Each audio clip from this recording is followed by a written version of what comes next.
Waalaikumsalam warahmatullahi wabarakatuh. Bagaimana kabarnya anak-anak? Baik, Pak.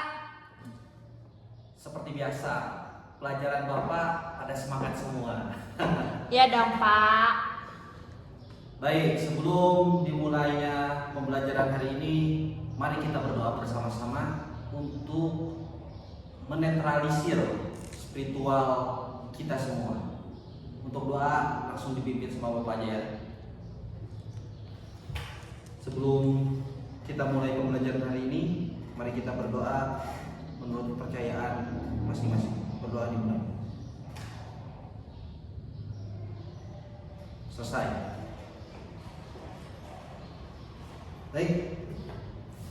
Bapak absen terlebih dahulu ya. Ada yang izin? Barangkali perlu Bapak buka di WhatsApp.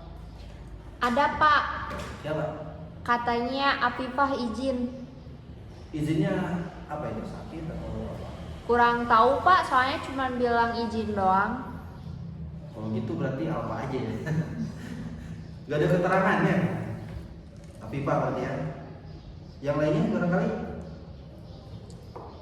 Hadir pas semua, Pak. Hadir semua ya. Nanti biar di absennya diputar aja ya. Min, ini diputarin aja absennya. Maaf ya.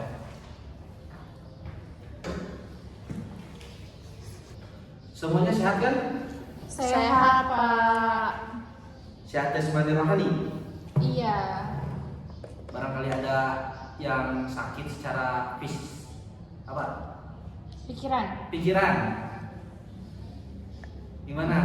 Diputusin pacarnya misalnya? Wah. Nita katanya, Pak. Aduh. Tapi aman kan? Aman. Alhamdulillah kalau gitu. Biarkan yang permasalahan di luar tetaplah di luar. Jangan dibawa ke kelas. Di kelas kita harus bahagia. Betul, Nita? Betul, Pak. Minggu kemarin Bapak sudah memberikan kisi-kisi tentang pembelajaran hari ini. Ada yang masih ingat minggu kemarin Bapak bilang apa? Kita akan belajar tentang Puisi. Betul. 100 buat siapa namanya? Angel. Angel, adik Angel. Kira-kira ada yang bisa mendefinisikan apa itu puisi? Karya sastra yang berbentuk tulisan. Terus lebih lengkapnya? Sastra yang bahasanya terikat oleh irama, rima, serta penyusunan larik dan bait. Tadi apa? Bisa diulang lagi? Puisi merupakan ragam sastra yang bahasanya terikat oleh irama, rima, serta penyusunannya larik dan bait. Betul sekali. Itu definisi secara umum. Jika secara yang lebih mudah dimengerti, puisi itu ya bahasa atau karya yang menggambarkan tentang perasaan kita. Contohnya, Mita melihat mantan pacarnya yang baru saja diputuskan. Melihat dia itu benci banget. Maka Mita menuliskanlah kata-kata yang mendeskripsikan si cowok itu. Misalnya, lelaki jarang. Itu adalah contoh puisi. Lelaki jarang itu apa? Menggambarkan bagaimana perasaan Mita benci terhadap laki-laki itu. Makanya disebut jarang. Itu adalah contoh puisi yang lebih singkatnya, yaitu menggambarkan perasaan kita. Itu kan yang disebutkan oleh Mita tadi adalah secara teori, tapi lebih mudah dimengertinya Bapak kira yang Bapak sebutkan tadi. Bapak bisa mendefinisinya? Puisi itu suatu tulisan Pak yang indah gitu loh. Boleh. Kenapa bisa disebutkan indah? Kira-kira ada yang tahu kenapa? Karena bacaannya enak untuk dibaca. Karena memiliki makna kiasan. Betul. Tepuk tangan untuk teman-temannya. Kita akan memasuki tahap berikutnya. Tadi teman-teman dari teman-teman kalian, anak-anakku, bisa mendefinisikan apa itu puisi dengan pemahamannya sendiri. Nah, kira-kira anak-anak semua pernah baca puisi apa? Sebelumnya pernah baca puisi atau menulis puisi? Pernah, Pak. Siapa itu? Karya siapa? Penulisnya dan judulnya apa? Buku Aku Ini Binatang Jalang, Pak. Aku Ini Binatang Jalang, karya Hera Anwar ya? Ya, Iya. Itu puisinya tentang apa tuh? Banyak Pak puisinya di situ teh. Satu aja yang dibaca. Di Ponegoro. Nah, sekarang Bapak ingin bertanya kepada anak-anak, apa sih kesulitan kalian ketika membaca puisi? Bacaannya kadang bukan bacaan yang familiar dilihat tuh Pak. Sama penjelasannya. Itu ketika membaca pementasannya, apakah anak-anak pun sulit memahami isi puisi tersebut? Sulit. Kira-kira kenapa tuh? Dari bahasanya mungkin Kenapa dengan bahasanya? ada yang kayak susah dimengerti tuh Pak. Kalau Mita gimana? Sama Kak. Karena bahasanya sulit dimengerti. Iya di sini kayak terlalu ya sulit Sulit. dan tahu maknanya tuh Pak. kata-katanya bukan kata-kata sehari-hari, Pak. Jadi sulit. Maka dari itu, tujuan dari pembelajaran hari ini, Bapak akan memberikan satu metode atau disiplin ilmu yang membuat kalian bisa memahami isi dari puisi tersebut. Apakah sudah siap dengan pembelajaran hari ini? Siap. Jadi kalian tidak akan bingung lagi ketika membaca puisi. Kalian akan mengerti apa yang dimaksudkan oleh penyair. Baik. Sepertinya sudah pada semangat. Maka dari itu Bapak akan menyiapkan satu tahapan awal agar kalian bisa memahami isi puisi. Kita akan memberikan salah satu contoh puisi yang dibacakan oleh Peri Sandi. Nah, kalian coba simak baik-baik puisi ini dan nanti di akhir akan Bapak berikan pertanyaan. Pertanyaannya ya nanti saya aja seperti itu. Coba kalian simak baik-baik ya. Bapak harap kalian bisa memahami apa sih tentang puisi yang akan dibawakan oleh Peri Sandi. Kelihatan nggak?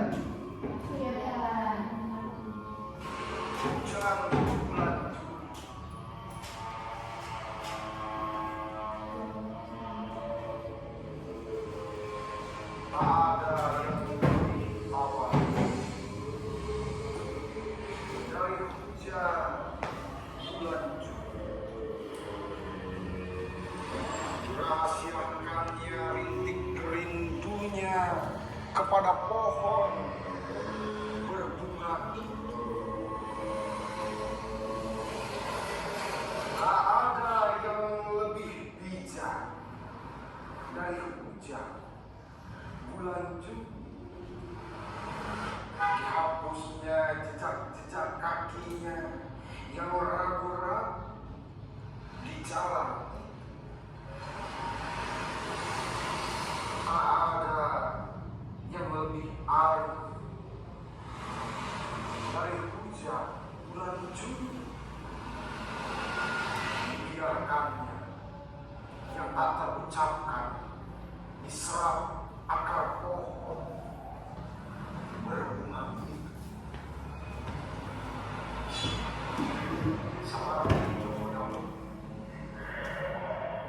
Gimana? Ada yang bisa menceritakan atau menjelaskan tentang puisi yang tadi dibacakan oleh Ferry Sandi? Yang bisa Bapak beri nilai bagus. Silakan angkat tangannya. Kalau nggak ada yang angkat tangan, Bapak tunjuk. Pak, Boleh, silakan. Kamu siapa namanya? Iksan Maulana Hasan. Tapi saya izin bertanya aja Pak. Boleh, silakan. Ini kan biasanya kalau hujan tuh di bulan yang akhirnya tuh Maksudnya gimana? September, November, itu kan biasanya musim hujan. Betul. Tapi ini seperti itu hujan di bulan Juni. Itu saya belum paham tuh Pak. Gimana? Ya itulah puisi. Jadi puisi itu bukan menceritakan, puisi itu bukan bahasa, puisi itu bukan sains, tapi kiasan, bahasa hati. Makanya di sana banyak majas dan sebagainya. Termasuk kenapa sih Pak Sapardi ini menuliskan bahwa hujan itu di bulan Juni? Berarti ada maksud yang ingin disampaikan oleh Pak Sapardi tersebut. Disinilah makanya pembelajaran hari ini kita akan belajar bagaimana caranya, bagaimana disiplin ilmunya memahami puisi seperti itu. Nah, kalau menurut imajinasi kamu, kenapa Pak Sapardi menuliskan bahwa hujan bulan Juni? Kenapa ada hujan bulan September gitu kan? Mungkin di bulan Juni itu ada hujan turun Pak. Jadi Pak Sapardi nulisnya bulan Juni. Memang bisa jadi sih. Jadi Selain itu, bisa gak sih bahwa hujan bulan Juni itu adalah simbol? bisa mungkin ya. Simbolnya apa kira-kira kalau menurut kamu? Hujan bulan Juni itu kan kalau misalkan hujan itu berarti kita, kalau misalkan saya tuh tentang menganggapnya itu rindu. Nah jadi Apa? kerinduan. Jadi kalau misalkan kita ada di satu sisi hujan, berarti kita sedang merindukan seseorang. Bisa jadi menarik. Yang lain barangkali ingin mencurahkan imajinasinya tentang kenapa ada hujan di bulan Juni. Dinda, bagaimana menurut kamu? Kenapa hujan kan harusnya di bulan September? Masa di bulan Juni hujan? Bagaimana?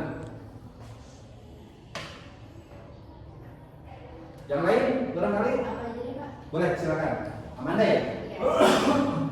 Kayak sekarang kan bulan Juni apa hari ini? Ya, betul. Hari ini, ya hari ini kan maksudnya hari ini bulan Juni. Ya. Nah kan kadang kemarin kan ada hujan juga. Jadi hingga setiap hujan itu di bulan yang belakangnya berberan. Memang betul. Iya. Betul. Nah terus kayaknya pas Sapardi Djoko Damono itu pas di bulan Juninya lagi ada momen spesial gitu di pas hujan dan di pas juga di bulan Juni, jadi dibuat puisi itu kan nanti. Oh jadi kalau menurut Amanda puisi ini dibuat oleh Pak Sapardi ketika bulan Juni dan memang ada hujan, tapi ada momen yang Spesial. spesial. Bisa jadi. Bagus.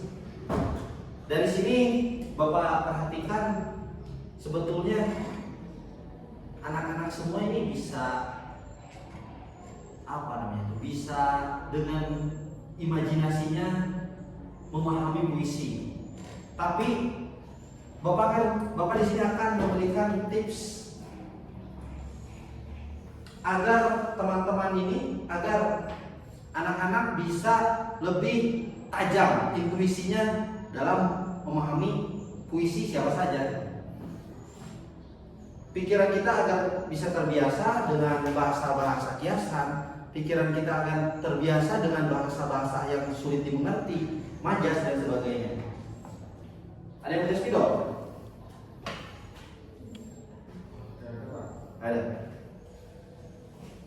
Jadi kalau tidak spidol catat aja di buku masing-masing ya. Silakan dikeluarkan bukunya.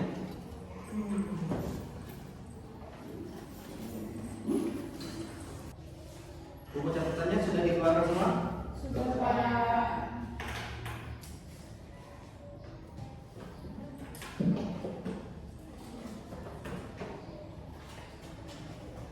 Jadi seperti ini, untuk memahami puisi kita harus memahami beberapa elemen penting dalam puisi tersebut.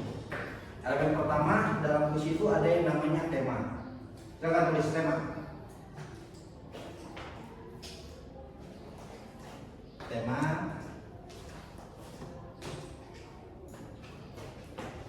Setelah tema ada yang namanya suasana.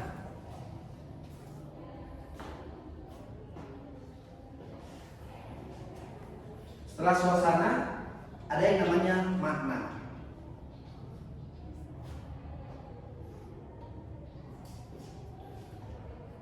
Sebetulnya dalam puisi itu banyak elemen-elemen lainnya seperti dalam kebahasaannya dan sebagainya. Tapi ketiga yang tadi Bapak sebutkan adalah elemen terpenting bagi anak-anak semua agar bisa dengan mudah memahami puisi yang dimaksudkan oleh si penulis puisi itu. Maka dari itu Bapak menugaskan kepada kalian mencari definisi dari ketiga elemen yang Bapak sebutkan tadi. Silakan. Tapi bukan hanya definisi, Bapak harap kalian memahami apa sih yang dimaksud dengan tema itu, apa sih yang dimaksud dengan suasana itu, dan apa sih yang disebut dengan makna itu. Silakan mulai. Masing-masing saja buat atau di mau kelompok atau masing-masing?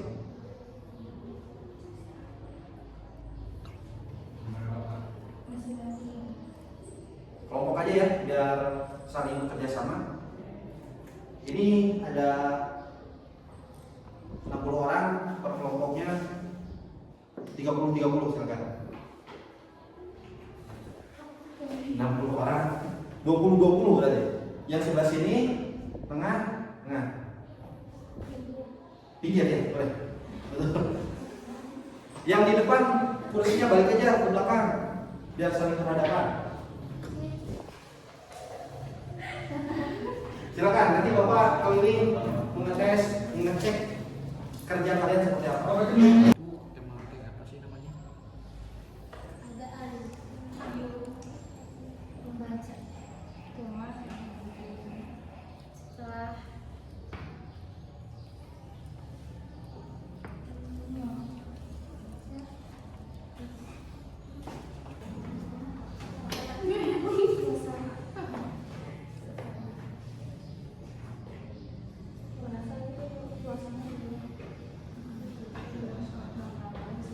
Gimana, ada kesulitan?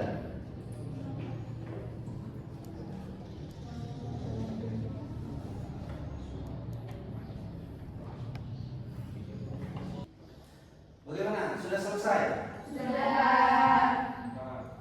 Baik, selanjutnya Bapak minta dari mulai sana kelompok 1 coba ke depan perwakilannya menjelaskan apa sih tema itu. Depan nih Pak. Boleh, silakan. Silakan. Ini Pak ya. Boleh. Jadi menurut kelompok 1 tadi kita udah diskusi, tema itu yaitu gagasan utama yang akan disampaikan dalam suatu karya. Tuh, jadi misalkan kalau temanya itu kesedihan, berarti di dalam suatu puisi mengandung unsur-unsur yang menandakan bahwa itu kesedihan, entah itu kehilangan ataupun ditinggalkan. Itu tema menurut kelompok kami. Itu gagasan utama dari segala unsur-unsur yang ada di dalam karya tersebut. Terus ada suasana. Suasana itu adalah suasana. Sudah, cukup. Oke. Jangan dulu. Oke. Kelompok lain ada yang berbeda pendapat masalah tema ini? Sama. Berarti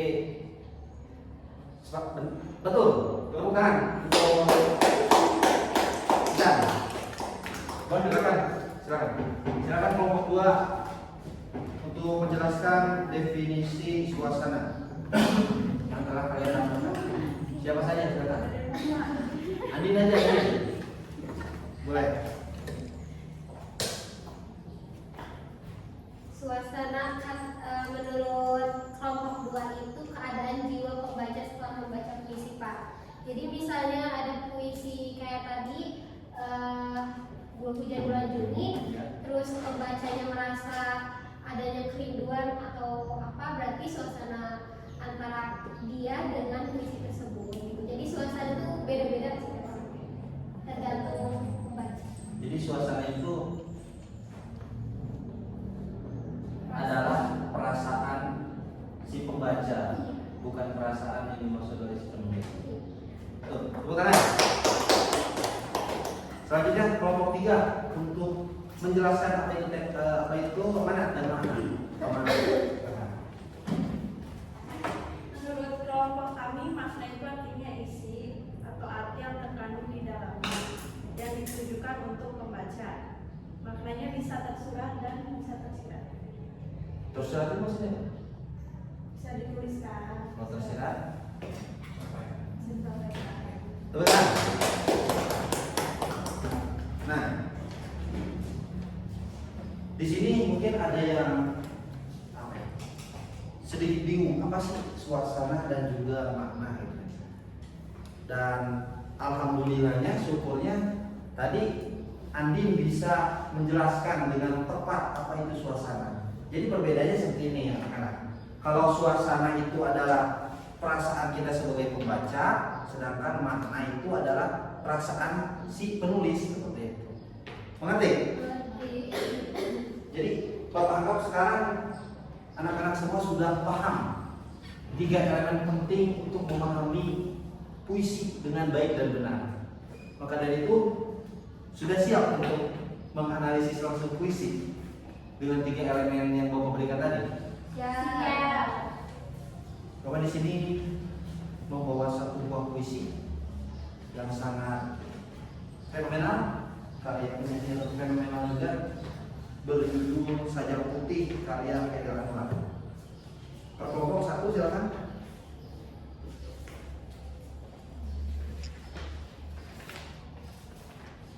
Coba dibuka di lembar berikutnya. Di sini ada lembar jawaban mengenai 3 unsur yang Bapak berikan tadi, yaitu tema, makna, dan juga suasana. Kalian coba baca puisi Sajar Putih ini di kelompok aja ke depan dan analisis berdasarkan 3 unsur elemen yang Bapak berikan tadi, yang sudah anak-anak semua analisis. Mengerti? Bapak harap bisa selesai dalam 30 menit. Oke.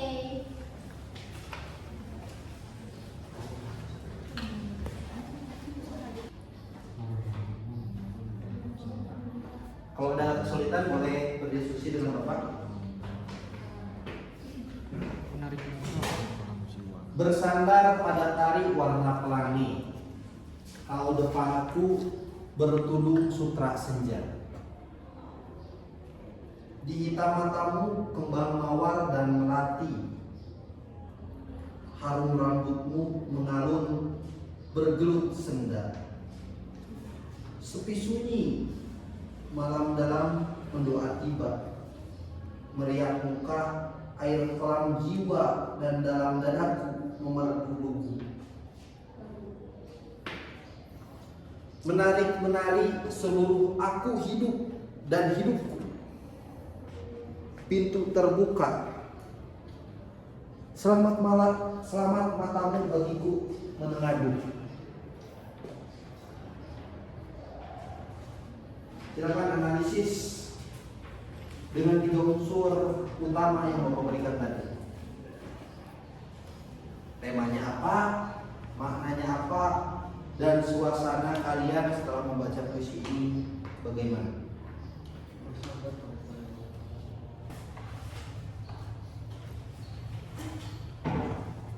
Waktu habis, ada yang sudah selesai? Sudah, Pak.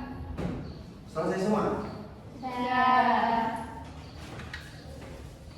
Coba kumpulin aja dulu deh.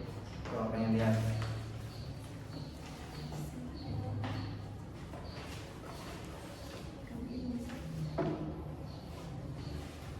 Ini dari kelompok 1.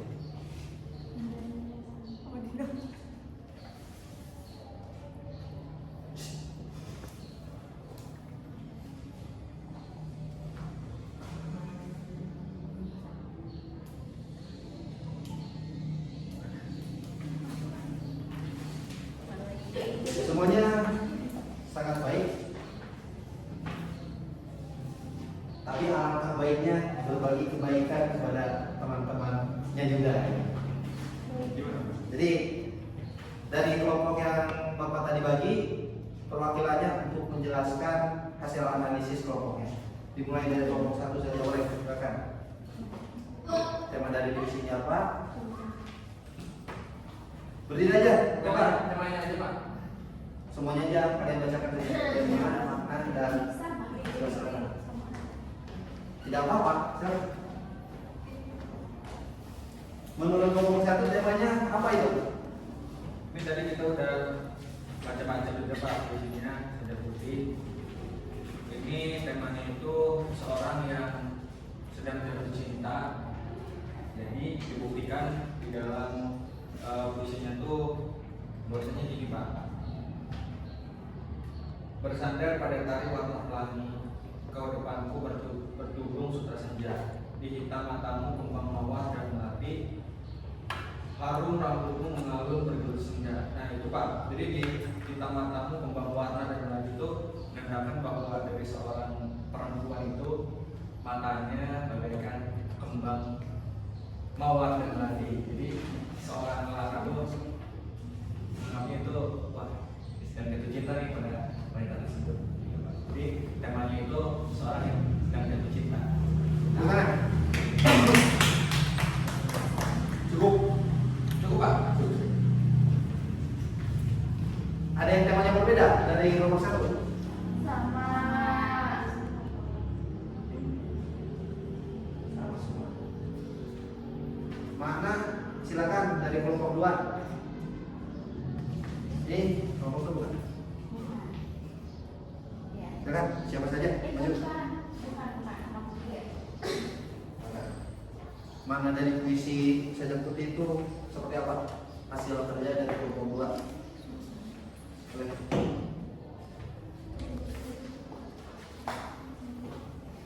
Menurut kelompok 2 maknanya itu makna dalam puisi makna dalam puisi Saja Putih karya Hendra Anwar yaitu cinta yang suci, sepasang kekasih yang tidak bisa dipisahkan. Dibuktikan dengan Ikan darinya selama matamu bagiku menengadah, selama kau darah mengalir dari luka, antara kita mati datang tidak membawa. Kayak gitu sih Pak. tuh kan? Tangan dong, gimana? Ternyata anak-anak sudah mulai pintar, sudah mulai lihai dalam menganalisis puisi. Selanjutnya suasana atau hasil yang dirasakan oleh diri, perasaan yang dirasakan oleh diri kita ketika membaca puisi. Silakan kelompok selanjutnya. Yang ini. Silakan. Observasikan. Suasana yang ditekankan pada puisi ini adalah rasa bahagia dan kerinduan. Rasa bahagia karena kedua insan yang tadinya tidak mempunyai keberanian untuk saling menyatakan perasaannya, tetapi pada akhirnya mereka mempunyai keberanian untuk saling menyatakan perasaannya. Karena cinta yang dimiliki oleh kedua insan tersebut sangat tulus dan suci. Dibuktikan kan?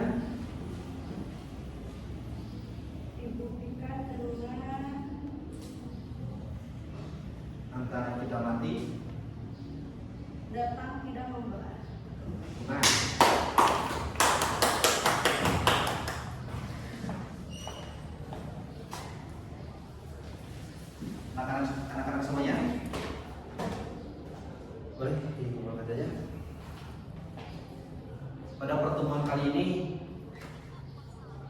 alhamdulillah, puji syukur kalian sudah mampu sedikit demi sedikit memahami dan menganalisis puisi dengan 3 elemen penting. Yang paling penting dalam upaya menganalisis puisi. Maka dari itu Bapak ucapkan selamat untuk kalian, untuk anak-anak, karena berhasil dan juga mendapatkan 3 elemen tadi. Sebetulnya dalam puisi itu banyak elemen-elemen penting untuk menganalisisnya. Tapi yang paling penting yaitu karena elemen-elemen yang lain berkaitan dengan kebahasaan, dengan struktur dan sebagainya. Tapi apalah intinya itu kita memahami struktur tapi tidak memahami makna amanat yang ingin disampaikan oleh si penyair. Oleh sebab itu pertemuan kali ini Bapak cukupkan saja. Bapak harap dengan 3 elemen tadi kalian tidak lagi kebingungan dalam memahami puisi. Di pertemuan selanjutnya kita akan membahas elemen-elemen yang lainnya untuk lebih menguatkan kalian, untuk lebih memudahkan kalian dalam memahami dan juga dalam memudahkan kalian ketika menikmati puisi. Terima kasih dari Bapak tutup dengan bila hidayah. Assalamualaikum warahmatullahi wabarakatuh.